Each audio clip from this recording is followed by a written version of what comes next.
नमस्कार दोस्तों, स्वागत है आप सभी लोगों का इंडियन फ्लाइंग के आज की इस नई वीडियो में। रोजाना की तरह हम फिर से आप सभी लोगों के लिए एयरलाइंस और ट्रैवल से जुड़ी हुई कुछ बेहद ज़रूरी और काम की खबरें लेकर आ चुके हैं। तो बिना किसी देरी के आज की वीडियो शुरू करते हैं और पहली बड़ी खबर की तरफ चलते हैं। पहली बड़ी खबर यहाँ पर दुबई एयरपोर्ट से आ रही है। जो लोग भी आगे आने वाले समय में दुबई एयरपोर्ट पर ट्रैवल करने वाले हैं उनके लिए ये काफ़ी अच्छी खबर है। दुबई एयरपोर्ट पर कोरोना वायरस का टेस्ट केवल 3 से 4 घंटे में ही पूरा हो पाएगा। ये जानकारी यहाँ पर खुद दुबई एयरपोर्ट के सीईओ की तरफ से आई है, जहाँ पर उन्होंने बताया है कि दुबई एयरपोर्ट एक नया लैब इस्टेब्लिश करने जा रहा है। ये नया लैब दुबई एयरपोर्ट के पास ही बनेगा, जिसकी मदद से कोरोना वायरस का RT-PCR टेस्ट जो पहले 6 से 7 घंटे लगते थे, वो अब कोरोना वायरस का टेस्ट केवल 3 से 4 घंटे में ही पूरा हो पाएगा। अगली बड़ी अपडेट की तरफ चलते हैं। अगली बड़ी खबर यहाँ पर उन सभी लोगों को लेकर आ रही है जो लोग भी UAE के लिए ट्रैवल करने वाले हैं। आपको बताना चाहेंगे कि UAE की गवर्नमेंट ने प्राइवेट जेट से ट्रैवल करने वाले लोगों की संख्या में भी लिमिट लगा दिया है। पहले जो प्राइवेट जेट में 13 पैसेंजर्स ट्रैवल किया करते थे, अब वही प्राइवेट जेट में केवल 8 पैसेंजर्स को ही ट्रैवल करने की अनुमति है। यानी कि पहले जो प्राइवेट जेट का किराया 2 लाख के आसपास होता था, अब वही किराया यहाँ पर बढ़कर 4 लाख के आसपास पहुँच चुका है। यानी कि यदि कोई भी पैसेंजर अब प्राइवेट जेट से ट्रैवल करना चाहता है तो उसको कम से कम 4 लाख के आसपास राशि खर्च करनी पड़ेगी। उसके बाद ही वो UAE के लिए ट्रैवल करके जा सकता है। ऐसे समय में बहुत कम पैसेंजर्स ही प्राइवेट जेट के माध्यम से UAE के लिए ट्रैवल करके जा पा रहे हैं।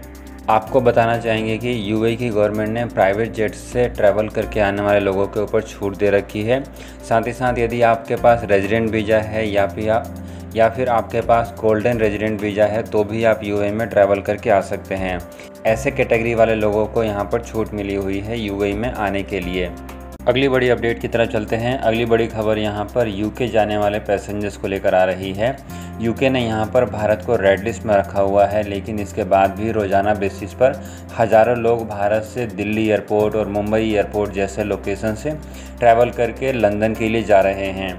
आपको यहाँ पर बता दें कि UK की गवर्नमेंट ने भारत के ऊपर रिस्ट्रिक्शन लगाया हुआ है, जिसके तहत यदि कोई भी पैसेंजर्स UK के लिए जाना चाहता है उसको कंपलसरी 10 दिन के इंस्टीट्यूशनल क्वारंटीन में रहना पड़ेगा। यानी कि जितने भी लोग भारत से UK के लिए जा रहे हैं उन सभी लोगों को 10 दिन इंस्टीट्यूशनल क्वारंटीन में रहना पड़ता है और उसके बाद ही वो सभी लोग अपने घर जा सकते हैं। यहाँ पर इंस्टीट्यूशनल क्वारंटीन में रहने का खर्चा तकरीबन 1700 पाउंड से लेकर 2000 पाउंड तक का पड़ रहा है। यानी कि आप मान सकते हैं भारतीय रुपीज में केवल और केवल इंस्टीट्यूशनल क्वारंटीन का खर्चा 1,50,000 के आसपास पड़ रहा है। लेकिन अच्छी बात यह है कि भारत और UK के बीच में अभी भी लिमिटेड बेसिस पर फ़्लाइटें चालू हैं और जिन लोगों को भी UK ट्रैवल करना है वो एयर इंडिया और भी दूसरी फ़्लाइटों के माध्यम से ट्रैवल करके जा पा रहे हैं। फ्रेंड्स, आगे बढ़ते हैं और अगली बड़ी खबर उन सभी लोगों को लेकर जान लेते हैं जो लोग भी इस समय दुनिया के दूसरे देशों में फंसे हुए हैं और फ्लाइटों के नहीं चलने के कारण इस समय भारत में नहीं आ पा रहे हैं। आपको बताना चाहेंगे कि इसको लेकर एयर इंडिया की वेबसाइट पर वंदे भारत मिशन की पूरी फ़्लाइट्स की नई लिस्ट अपडेट हो चुकी है। तो यहाँ पर आप एयर इंडिया की वेबसाइट पर जा सकते हैं और वहाँ पर इवैक्यूएशन फ़्लाइट्स की नई लिस्ट आप एक बार चेक कर सकते हैं, जहाँ पर आपको नए देशों की लिस्ट मिल पाएगी कि उन देशों से कौन कौन सी फ़्लाइटें इस समय भारत में आने वाली है। एयर इंडिया की वेबसाइट का लिंक आपको वीडियो के डिस्क्रिप्शन बॉक्स में हम शेयर कर देंगे, जहाँ पर आप जाकर इसको चेक कर सकते हैं। आपको बताना चाहेंगे कि वंदे भारत मिशन की फ़्लाइटें अभी भी ऑपरेट हो रही है। भारत सरकार ने वंदे भारत मिशन पिछले साल मई महीने में चालू किया हुआ था दूसरे देशों से भारतीय पैसेंजर्स को भारत में लाने के लिए, और अभी भी ये मिशन जो है चालू है और दूसरे देशों में फंसे हुए लोगों को अभी भी भारत में लाया जा रहा है। इसके अलावा फ्रेंड्स, यदि आपको आपकी कंट्री का नाम उस लिस्ट में नहीं मिलता है तो आप एक बार अपनी एम्बेसी से संपर्क कर सकते हैं। भारत की एम्बेसी इस समय दुनिया के लगभग सभी देशों में मौजूद है। आप वहां पर भारत की एम्बेसी में जाकर संपर्क कर सकते हैं और उनसे रिक्वेस्ट कर सकते हैं कि भारत के लिए फ़्लाइटों की डिटेल शेयर की जाए। एम्बेसी अवश्य ही आपकी मदद करेगी। फ्रेंड्स, अगली बड़ी अपडेट की तरफ चलते हैं। आपको बताना चाहेंगे कि भारत के इस मुश्किल समय में अभी भी दुनिया के कई सारे देशों से भारत की मदद की जा रही है और रोज़ाना बेसिस पर मेडिकल सप्लाई, ऑक्सीजन कॉन्सेंट्रेटर और भी कई तरह की दूसरी चीज़ें भारत के लिए भेजी जा रही है। आपको बताना चाहेंगे कि अकेले मुंबई एयरपोर्ट पर 387 टन का मेडिकल सप्लाई पिछले 20 दिनों में आ चुका है। जो कि दुनिया के अलग अलग डेस्टिनेशन से तकरीबन 110 फ़्लाइटों के माध्यम से मुंबई एयरपोर्ट पर लैंड किया है। इसके अलावा Hyderabad airport, Bengaluru airport, Delhi airport पर भी इसी तरीके से मेडिकल सप्लाइयाँ अभी भी भारत के लिए भेजी जा रही है, ताकि भारत में कोरोना वायरस को कंट्रोल किया जा सके और जिन लोगों की जानें जा रही हैं उनको बचाया जा सके। फ्रेंड्स, अगली बड़ी अपडेट सऊदी जाने वाले लोगों को लेकर आ रही है। जो लोग भी सऊदी अरेबिया के लिए ट्रैवल करने वाले हैं, अब उन सभी लोगों को अपना ऑनलाइन रजिस्ट्रेशन करना ज़रूरी है। ऑनलाइन रजिस्ट्रेशन के लिए यहाँ पर सऊदी गवर्नमेंट ने मुकीम वेबसाइट लॉन्च किया है, जहाँ पर जितने भी लोग सऊदी अरेबिया ट्रैवल करना चाहते हैं उनको मुकीम वेबसाइट पर जाकर अपनी सभी पर्सनल इन्फॉर्मेशन के साथ साथ कोरोना वायरस का रिजल्ट और इसके अलावा वैक्सीन की पूरी इन्फॉर्मेशन वहाँ पर डालनी ज़रूरी है। इसके अलावा सऊदी अरेबिया पहुँचने के बाद इन सभी लोगों को अपने फ़ोन में तवक्कलना ऐप भी डाउनलोड करना पड़ेगा, जिसके माध्यम से एयरपोर्ट अधिकारियों को पैसेंजर्स की पूरी जानकारी मिल पाएगी कि किस पैसेंजर्स को वैक्सीन लगी है, कौन से पैसेंजर्स का कोरोना वायरस का रिपोर्ट कैसा है। फ्रेंड्स, आगे बढ़ते हैं और अगली खबर उन सभी लोगों को लेकर आ रही है जो लोग भी आगे आने वाले समय में यूरोप के किसी भी कंट्री में ट्रैवल करने वाले हैं। यदि आप आगे आने वाले समय में यूरोप के किसी भी कंट्री में ट्रैवल करने वाले हैं तो अब आपके लिए एक अच्छी खबर है। और यदि आपको वैक्सीन लगी हुई है और आप यूरोप के किसी भी देश में जाते हैं तो वहाँ पर आपके वैक्सीन के आधार पर आपको क्वारंटीन और ट्रैवल में छूट मिल सकती है।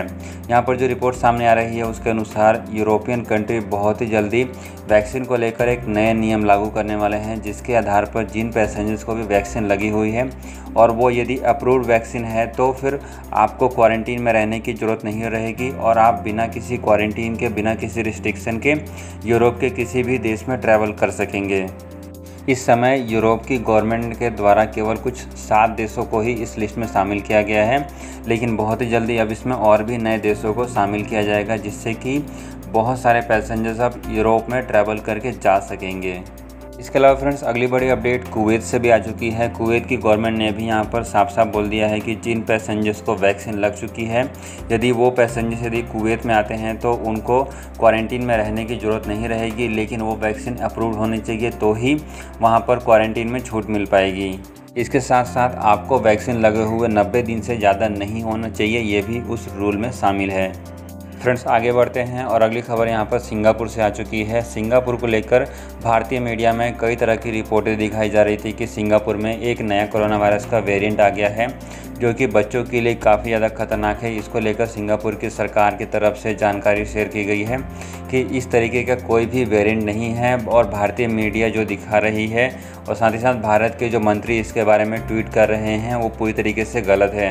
सिंगापुर की हेल्थ डिपार्टमेंट ने यहाँ पर साफ साफ बोल दिया है कि इस तरीके का वेरिएंट कोई भी सिंगापुर में रिपोर्ट नहीं किया गया है।